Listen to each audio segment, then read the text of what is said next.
అతడు వర్ధిల్లుచున్నాడు. ఈ 2026 సంవత్సరంలో దేవుడు నీకు తోడై ఉండాలంటే, నువ్వు నీ కుటుంబం వర్ధిల్లాలంటే, నీ చేతి పనులు వర్ధిల్లాలంటే, నీ వ్యాపారాలు వర్ధిల్లాలంటే, నీ యొక్క ఉద్యోగంలో శాలరీలో ఇంక్రిమెంట్స్, ప్రమోషన్స్ రావాలంటే, నువ్వు చేయనిదంతయు సఫలము కావాలంటే, మొట్టమొదటిగా నువ్వు దేవునితో సహవాసం చేయాలి. రెండోది పాపపు స్థలాల నుంచి నువ్వు పారిపోవాలి. మూడోదిగా దేవుని ఆత్మచేత నింపబడాలి. నాలుగోదిగా యాజకులను, సంఘాన్ని పోషించేవాడుగానే ఉండాలి. ఐదోదిగా దేవుని వాక్యం చేత నువ్వు నింపబడాలి. అప్పుడు దేవునికి తోడై ఉంటాడు. నీ చేతి పనులను విస్తరింపజేస్తాడు, నిన్ను వర్ధిల్లింపజేస్తాడు. 2025 సంవత్సరం అంతయు అప్పులు చేసావేమో, ఒక దగ్గర చేతులు చాచావేమో, ఈ 2026 సంవత్సరంలో అప్పించువాడుగా దేవుడు నిన్ను లేవనెత్తబోతున్నాడు.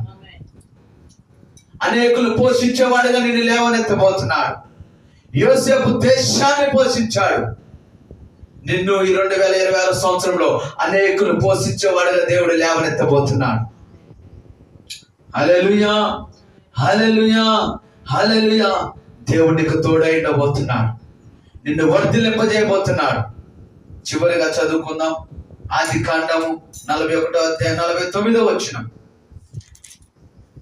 యోసేపు యొక్క ఆశీర్వాదం చూద్దాం.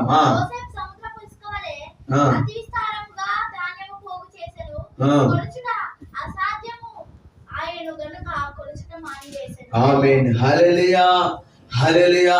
యోసేపులో ఈ క్వాలిటీస్ ఉన్నాయి. ఎప్పుడును నీరు కట్టిన తోట వలె ఉన్నాడు, ఎప్పుడును ఉప్పుకు చుట్టూ నీటి ఓట వలె ఉన్నాడు, పచ్చగా ఉన్నాడు, ఆశీర్వాదంతో ఉన్నాడు. ఎలా అంటే ఈ 5 క్వాలిటీస్ ఉండటం వల్ల దేవుడు యోసేపుకు తోడై ఉన్నాడు. అతడు ఇక్కడ ఏమన్నదంటే, అతనంట కొలుచుట మానేసాడంట. యోసేపు సముద్ర ఇసుక వలె అతి విస్తారమైన ధాన్యము పోగు చేశాను, కొలుచుట అసాధ్యమైన గనక కొలుచుట మానివేశాడు. హల్లెలూయా. ఫోన్ పేలో 5,000 చెక్ చేసుకోవటం, మాటికి డబ్బులు ఉన్నాయా లేవా అని సంతోషపడటం, 10,000 ఉన్నాయా, ₹1,00,000 ఉన్నాయా, మాటికి చెక్ చేసుకోవటం, అకౌంట్ సంతోషపడటం కాదు.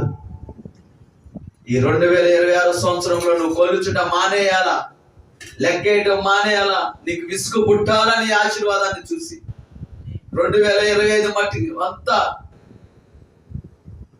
సంపాదించినంత నెలగాంగులనే మళ్ళా ఎక్కడొక్కడ అప్పు చేయటం, చిరుగుల సంచిలో పోసినట్టుందేమో, బ్లెస్సింగ్స్ రాలేదు.